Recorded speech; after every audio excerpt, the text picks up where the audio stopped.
afternoon, everyone. I am feeling much better.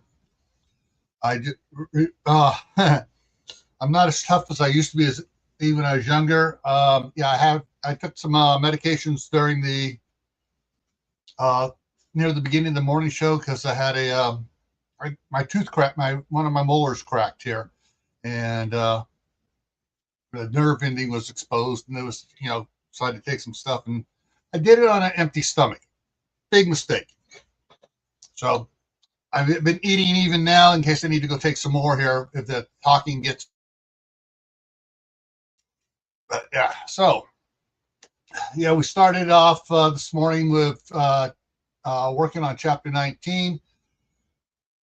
And so let's bring that back up here and put me up over here in this corner. There we go. And there it is. I highlighted it yellow just so I wouldn't lose my spot where I was at. So first thing I'm going to do is take that highlight off of there. No color. There we go. All right. And I hope everybody's doing good. I almost forgot. First one in was Phelan Clan Wolf. Crew 1351. Daniel Berry Sports Highlight. And all right, we got 5 people in here, so it means we got a couple that haven't said hello yet. Well, hello, guys. Feel free to say hi. Just say hi. You don't have to say anything else. And don't forget to hit the thumbs up. All righty, so let's get on with this here, picking up where I cut off this morning when I suddenly got overwhelmed with nausea from the medication. All righty, so starting up here. After the meeting, Kimberly, Michael, Larry, and Peyton were talking about the martial arts class that Kimberly was going to teach. The discussion progressed to other types of training that needed to be taught. Peyton would teach, I don't say would, I said agreed. Let me put that. Agreed to teach automatic rifles since they now had several cases of M16s and M4s. Larry would teach pistol combat and Michael archery. They also decided that they would need to find out who was good at dressing out deer, cows, pigs, and when one was going to be killed, they would have a class on it. Hang on, class on it. So others could learn how to do it. Boom, there we go. The same would happen with chickens, pheasants, geese, and ducks. The goal was to get everyone trained in everything, but for now they were mostly, let me put mostly, not more, mostly concerned with protection. About 10 minutes to 1, several of the families that were in Bob Miller's community group, Bob's family, it's a capital B, not little, Bob's family included, showed up at the maintenance building. The Harpers were among the first to arrive. Jennifer and Tammy ran and grabbed several more tables and enough chairs to line both sides of the table to accommodate the guests. Marcy and Linda saw what Jennifer and Tammy, capitalized Tammy, wish AutoCap would pick it up. So I programmed it whenever I typed Tammy in, it would do it. But when I moved it from the other computer, it lost a bunch of its auto capitalizations. We're doing and join them. At 1 o'clock, Kimberly stepped up to the front of those gathered for the training.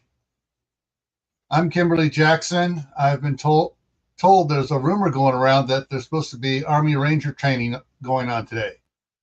Well, you know how the game where one person reads the message and repeats it to the next person, and then they repeat it to, and so on and so on. Well, that's what happened. I said that I would teach Nora Harper Jeet Kune Do, and then her sister said they wanted to learn it too, as did her father and mother. So Michael said to hold a class for those that wanted to learn today, wanted to learn Jeet Kune Do today. So that's what I'm doing. That's what I'm going to do. Get there. It looks better. There is good news. I was talking with the Army Rangers, and they agreed that we need to teach a lot more. So Staff Sergeant Grimm will be teaching the use of automatic rifles. Lieutenant Robinson will be teaching handgun, specifically auto pistols. State archery champion Michael Moore will be teaching archery. However, hang on, I'm going to change that just to italicized, agreed on this, so they are going to need a day or two to set up their classes. If you're interested in one or all the classes, we recommend taking all the classes.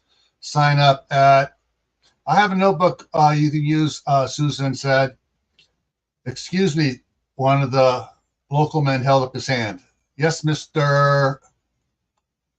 Judd, Harvey Judd, I was wondering what qualifies you to teach the martial art you're teaching. A flurry of hands went up waving from the girls in the room. But only Nora stood up. If I may, master, and she bowed. Yes, you may, Kimberly answered, trying to hide her smile. Mr. Judd, I first met Kimberly when I first met Kimberly.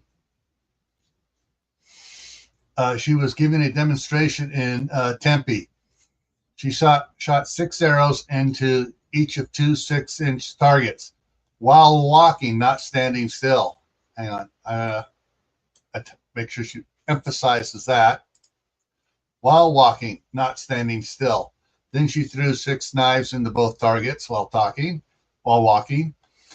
Then she threw 6 shurikens into each of the targets while still walking. She then ran at Michael, did a forward flip, landed upright with her right hand in front of the 4x12 block he was holding, and with her fingertips touching the board. Then, without pulling back, she punched the board into 3 pieces with one punch. And that's not all. Michael rapid fired 8 arrows at her, and she grabbed every one of them out of the air. Then he fired 8 at once, and she didn't duck. She DR through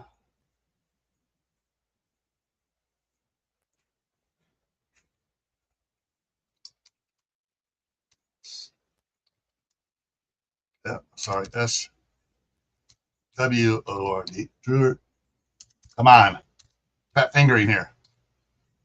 Drew her sword and cut them in half so fast that the pieces stuck in the target she was in front of.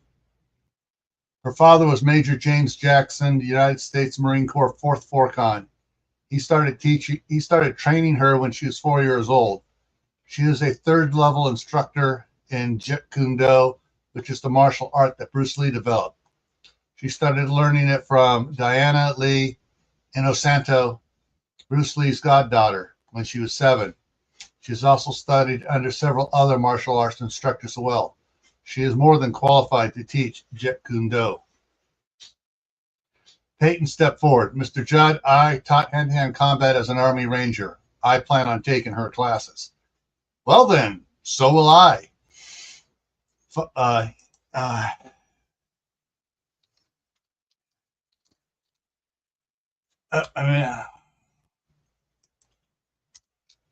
He said, hang on, I'm going to change this up a little bit, and was followed by a chorus of Me Too that rang out.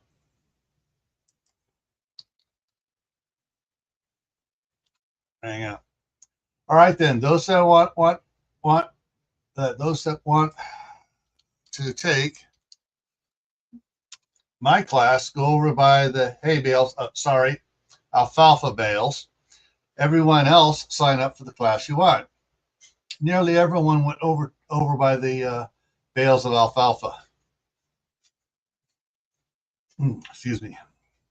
Kimberly was just finished teaching her class when the four vehicles returned from their trip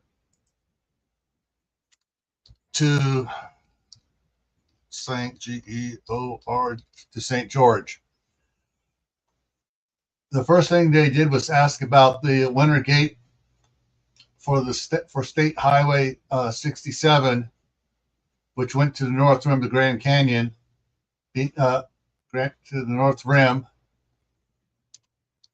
of the Grand Canyon, Grand Canyon, being closed and locked. Bob said the Rangers had mentioned that they were told to prep the facilities for an early shutdown. That might be part of it, closing off the road so they can do the shutdown without visitors interfering. The group also said they had to fill their trailers, but not the vehicles. They were able to do so. Yeah. That doesn't sound right. I don't need that in there. At one store, they left just before a fight broke out, and another customers were beginning to get ugly and starting to fight over items. They fueled up before they left the city, and as they were leaving, they thought they saw a couple pickups that were following them. They lost sight of them as they headed up the hill out of Hurricane, Utah. And it's pronounced hurricane, not hurricane. I used to live near there.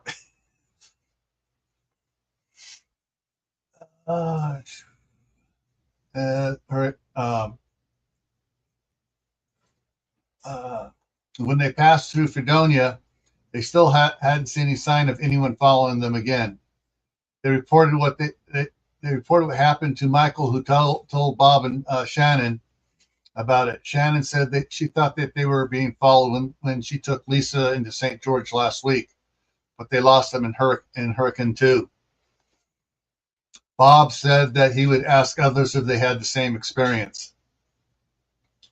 There was a flurry of people helping to unload the trailers, some of the vehicles. Kimberly noticed that several people were picking up large bags or boxes from from the different vehicles and trailers. When she asked what they were getting, she was told they bought a bunch of camouflage clothing. Kimberly smiled. Oh, yeah.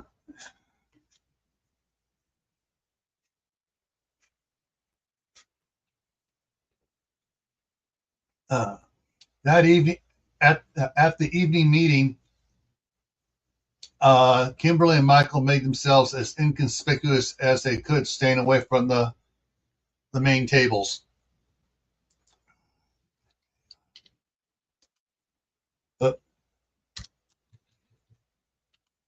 The main tables. They had enlarged the trapezoid configuration by 2 tables to the short side to accommodate Bob Miller and the other members from his group that were coming. Almost all of the children stayed in their RVs or travel trailers. Those that did come were sent back unless they were under 5 years old and didn't have an older sibling to watch them. When everyone was seated, Benjamin introduced Bob to everyone. Bob then introduced those that came with him. Then they went over the generalities of their plan and when they would implement which phases of it. Once that was done, they had a question and answer session. Bob noticed that Larry and Peyton had not asked any questions but were taking notes. When he asked them what they thought of their plans, Larry and Peyton whispered to each other briefly. Then Larry said they wanted to review their notes and they would meet with Bob at the end tomorrow. Bob seemed very happy that they were taking the plan so seriously and thanked them in advance.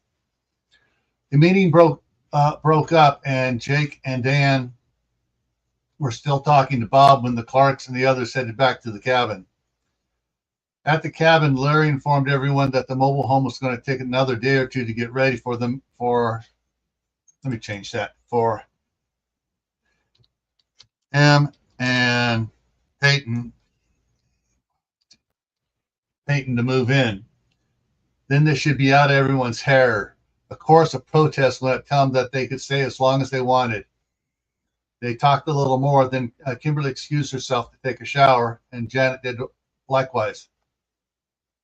When Kimberly came back from her shower with a bathrobe on and a towel wrapped around her hair, Monica left to go to bed, as had Monica had left. All right, hang on. When Kimberly came back from her shower with a bathrobe on and a towel wrapped around her hair,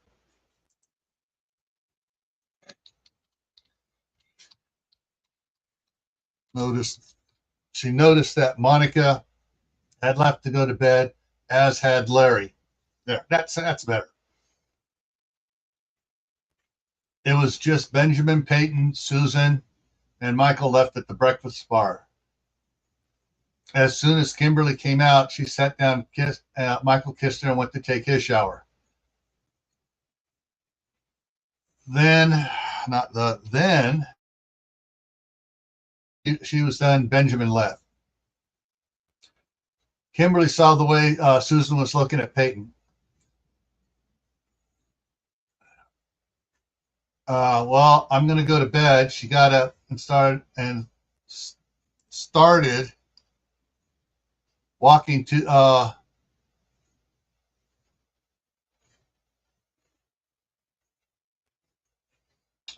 started walking to the bedroom. Susan, she said over her shoulder, "Why don't you take Peyton and see if your shower is big enough for two?" What? Susan said in a cracking voice. "Do you think it is?" Susan blinked in surprise and said, "Let's go find out." Janet stared hard at Kimberly. "What?" Janet raised an eyebrow. "Hey, just because Michael and I promised that we wouldn't have sex doesn't mean anyone else has to follow our rule of celibacy. Besides, they don't have any family here. They need each other for a sense of belonging." Janet shrugged. "I hope it doesn't backfire on you." "Me too." All right, chapter 20. The bed shook violently, and Kimberly grabbed the side of the bed with one hand and Michael's hand with the other. After a few seconds, she realized that Michael was squeezing her hand tighter than she was squeezing his. "Michael, yes? Have you been putting on a brave face so I wouldn't know how scared you are of earthquakes?" Michael swallowed hard. "Yes." "Thank you. You're welcome." "Are you scared enough to make love to me?" "Almost." "If I get naked, will you?" "Yes." Kimberly hesitated for a few seconds, then released her grasp on the bed and moved her hand to the zipper of her pajamas and started to unzip them when Michael's hand grabbed hers, zipped the pajamas back up. "But I'm not going to let you," Michael said. "Why?" "We made a promise." "Then give me a hickey instead." She turned her head to expose her neck more and saw the clock on the dresser. 12:30. "Dang, the earthquakes are starting earlier tonight," she thought to herself. All right. And Moon Over Miami's in here. And for anybody else that's listening in, yes, Kimberly and Michael are engaged, but they promised to wait 22 months to get married, just despite their parents, especially their mothers, who did not believe they could fall in love at first talk.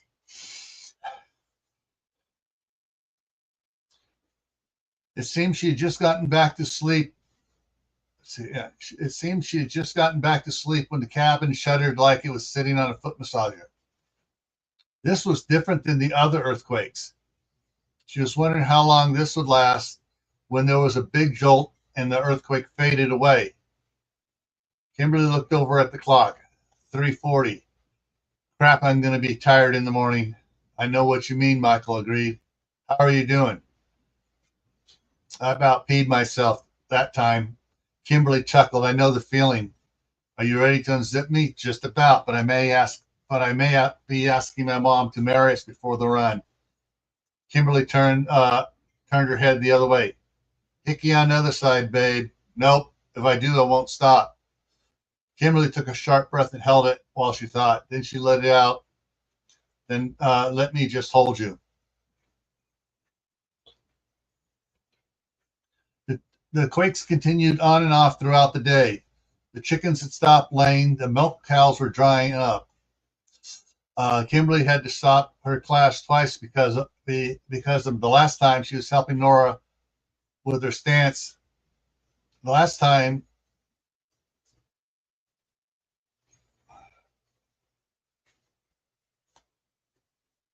and this just doesn't quite sound right. I need to get the sentence right.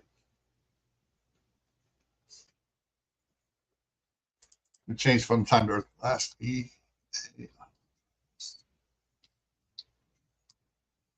last earthquake, she was helping Nora with her stance. Nora spun and latched onto Kimberly like a starving leech. After the class was over, Nora went to apologize. Kimberly stopped and whispered to her that she was scared too. Nora blinked in surprise, and Kimberly simply said, "I can't fight an earthquake." Nora laughed and said innocently, "But Chuck Norris can." "Yeah, but he was actually trained by Bruce Lee, and you were trained by Bruce Lee's goddaughter." The prisoner looked out the window in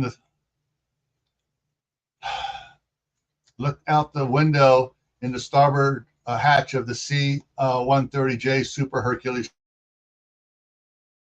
for the past 9.5 hours.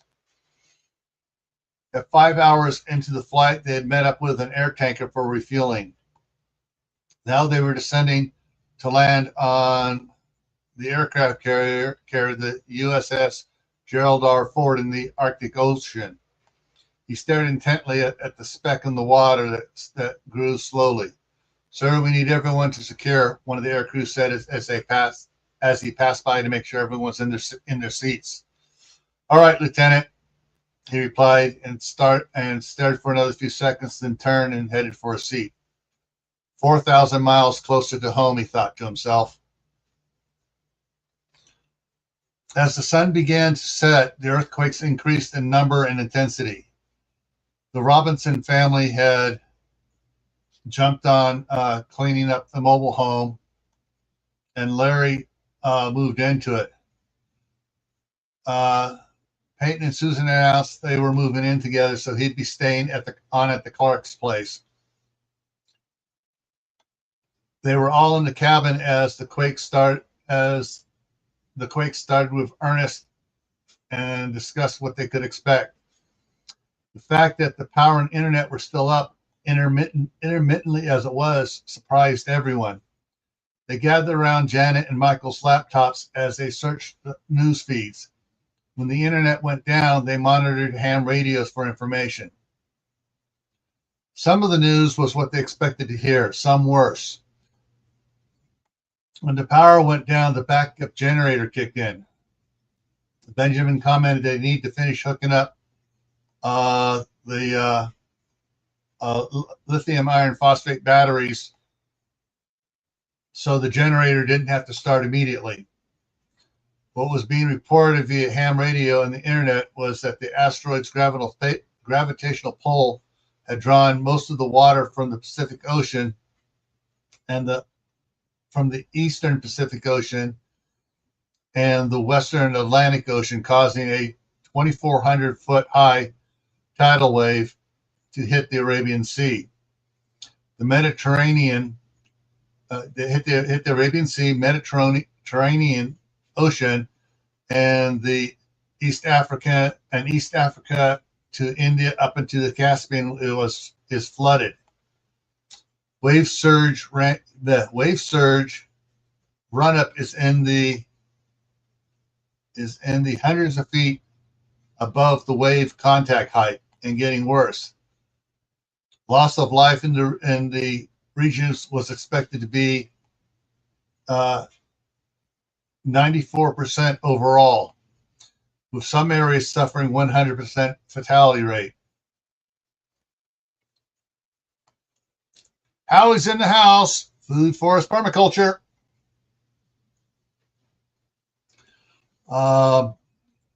Reports were also coming in that nearly every volcano from Spain to Iran is in full-blown eruption mode or beginning to erupt. Scientists are saying this is because of the gravitational pull on the magma beneath the crust.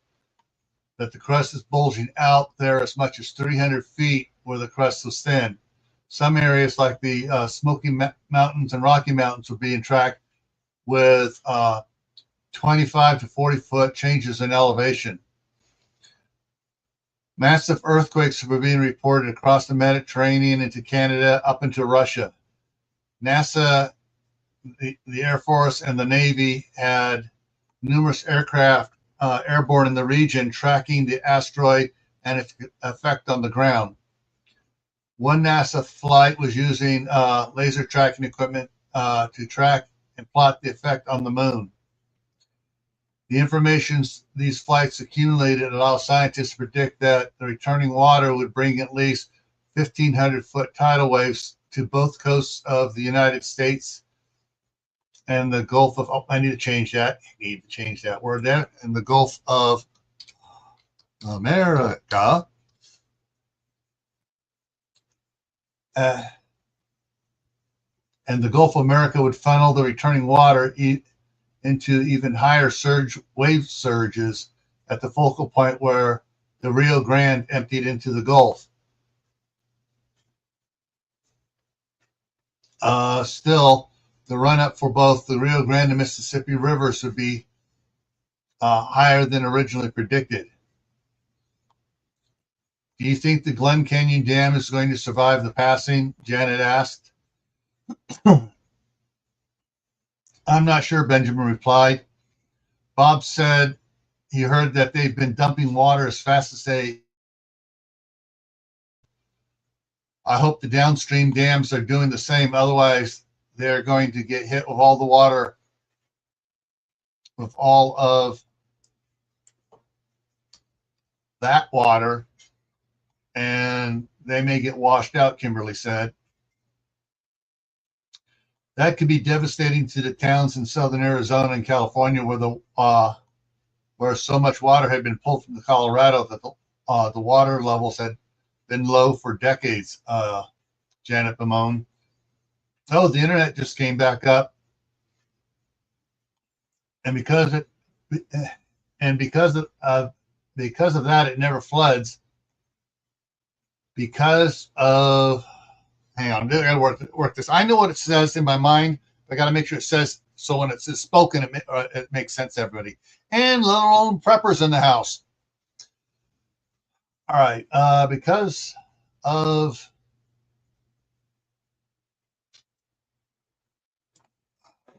the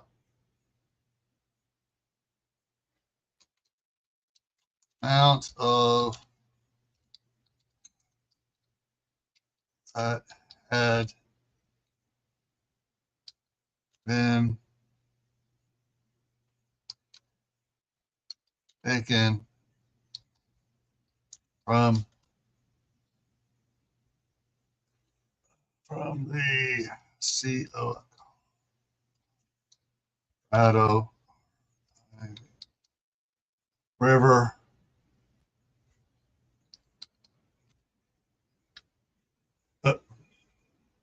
hang on.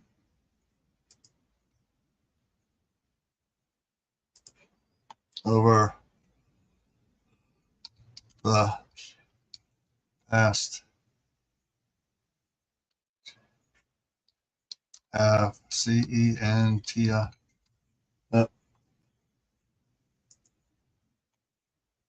century.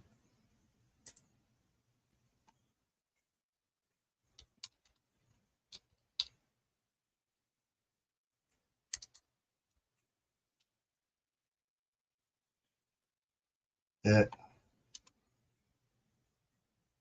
I'm just trying to make it sound right here, folks. It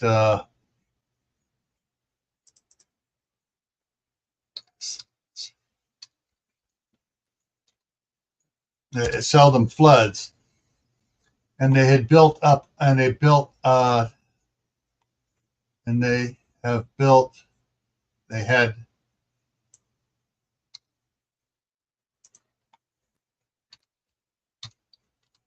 towns up around it.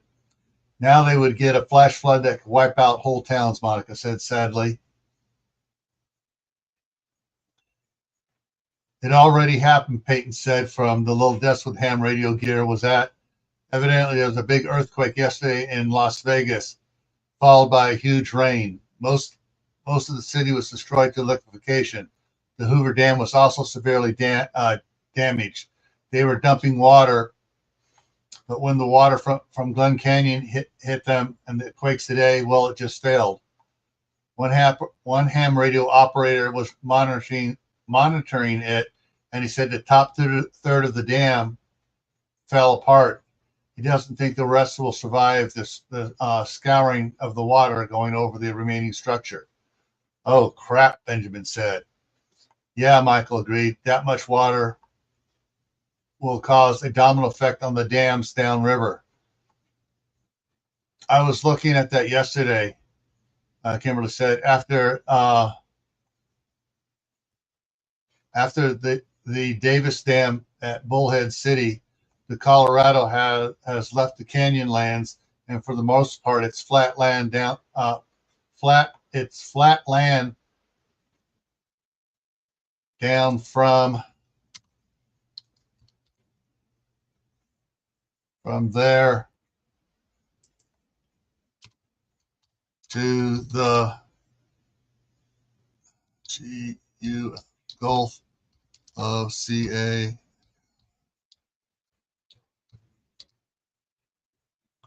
Come on, I made that a capital G. Stay capital G.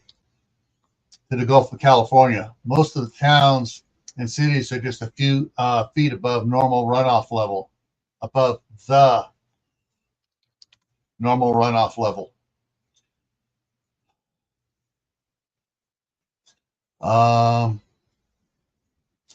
There is an alert being sent out about the flash flood.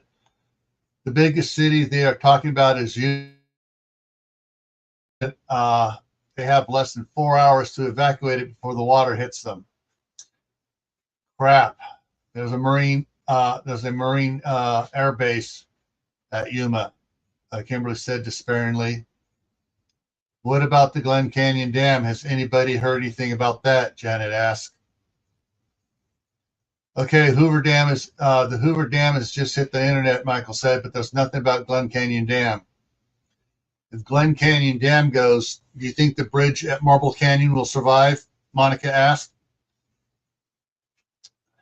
The canyon is deep but fairly narrow at that point. It all depends on how much of the canyon walls gets eroded away and if the supports get damaged, Benjamin said. And after that, it depends on how bad the failure is. The worse it is, the greater the erosion. How bad the dam failure, the dam failure is. The worse it is, the greater erosion and the more undercutting will occur. It's the undercutting that could bring down the bridge. Even if they are dumping to the maximum amount of water they can, they won't relieve that much pressure. They should have been doing, but what they should have been doing was to start the release a month ago, Peyton added as he slumped back in his chair. We just have to hope that the dam holds, but there's nothing we can do about it. Just then another earthquake shook the cabin. Not a big one, but still everyone grabbed hold of something. Does anyone have any diazepam or Valium or something that'll knock my butt out for the night? Kimberly asked. Honey, are you sure you want to do that? Drugs generally aren't the best way to go, Monica said with concern. I know, but if I don't knock myself out, I'm going to be so stressed out from the earthquakes, I'm going to boink Michael in the middle of the night. I got some, Janet shouted as she shot from her chair and ran down the hallway to her bedroom. Now that's support, Kimberly said with a smile. Better get me one too, Michael hollered to his adopted mom. What, you don't trust yourself?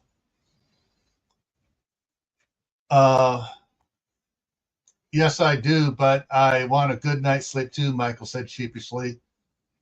Who knows what tomorrow night is going to bring? Having some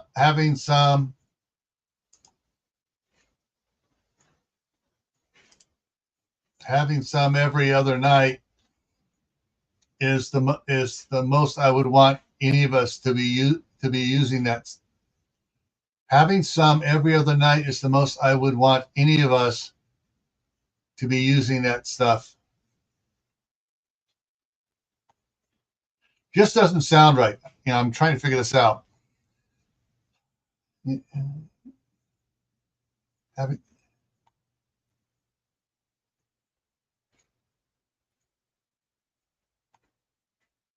Having some every other night is the most I would want any of us to be.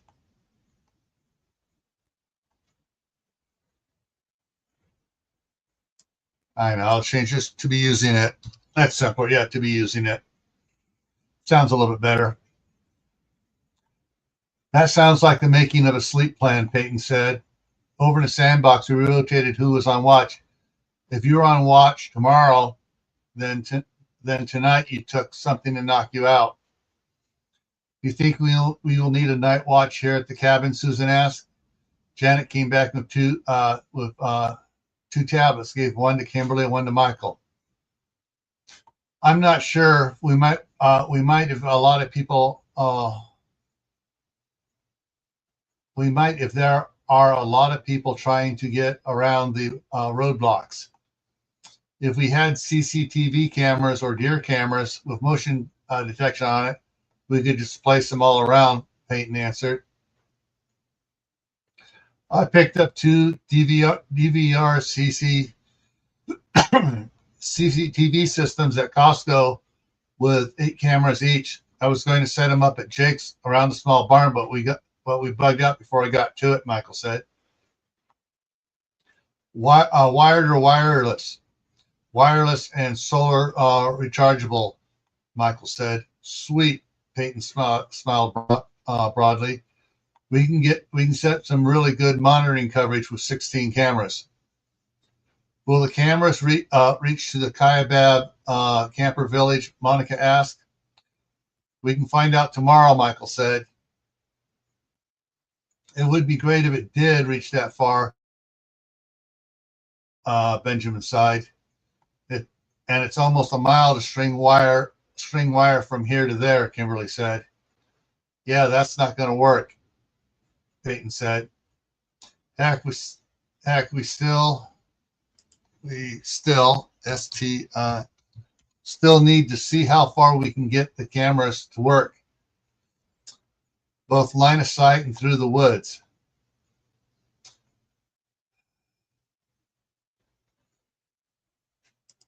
Change that from what they should, SHOU. They should be setting their own watches for day and night. We can use radios to communicate between us and them. But you're right, we need to see how far the cameras will work, especially how far down the road they will work in both directions. The further they work, the more warning we get, Peyton said. Kimberly yawned. I think I need to go to bed. This tablet is working. I need to get my pajamas on before I go to sleep. She yawned again. Come on, babe, Michael said. He put his arm around her and guided her to the bedroom. Man, that stuff works fast, Kimberly said. I'm not using it again. Whoa. She exclaimed as she lost her balance a bit. I'm only going to take half of mine, Michael chuckled. That's what I do, Janet said. You got her? Monica asked. Yeah, no problem, Michael replied. I'll just get her shoes and socks off and let her sleep in her clothes. We should be heading to bed as well, Susan said. PT comes early enough as it is about the quakes keep waking us up. Yeah, I'm heading out too, Monica yawned. Okay, see you guys in the morning. Janet smiled at them as they left. Oh, chapter 21. Okay, that went a little bit faster than I thought. Hang on, let me see. So it starts on 385. Let me take a look at chapter 22. It starts at tomorrow's going to be short too with that one. So 380, 394 to tomorrow morning's reading is going to be short. Not wrong one. That's yeah. So that's where we're going to cut it off here, folks. Thank you for joining me. And yeah, you can tell when I'm in the groove and I'm just typing really fast and I'm not struggling with it because I drop a lot of words because my mind sees the words and I see the words in my mind, but my fingers don't type it. So that's what some of the things are when I type up. That's why I like doing editing and proofreading. All right, everyone. That's going to do it for now. We'll see you tomorrow. Those of you that are up, we'll see you tomorrow morning at 9 Mountain, 11 Eastern for chapter 21 and 22 and the preview of book 2, A Ninja is Silent. So that's coming up tomorrow. Then on Tuesday, we will start book 2 of Against the Wind and continue on with that until we get through it. And seeing how book 2 is only about 2/3 finished, once we get up to that point, I'll actually be doing the actual writing and brainstorming as we go through it online here. All right, everyone, take care, and I will see you around.